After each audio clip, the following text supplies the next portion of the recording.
how to get voice changer on Meta Quest 2, 3, or 3S. So if you want to get a voice changer on your Meta Quest 2, 3, or 3S, then what you need to do is first, you just need to simply open up your browser, any browser that you're comfortable with. In my case, I'm here with my Chrome browser. After opening your browser, you need to search for voice changer online, and then you need to go with the first link, which is voicechanger.io. When the site asks for permission, just allow it to use your mic or upload audio so it can access your headset microphone. After that, you'll see a bunch of voice styles that you can try, like robot, alien, monster, deep voice, or chipmunk. Pretty fun stuff.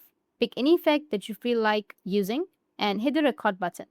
Talk into the headset, mic, and then play it back to hear how your voice sounds with the effect. Keep that voice changer tab open in the browser while you're using apps that support background audio. Some folks like to use this trick during VR chat sessions just for fun voice effects, and this works without PC. That's it, and if you have any questions, feel free to comment below. Thanks for watching.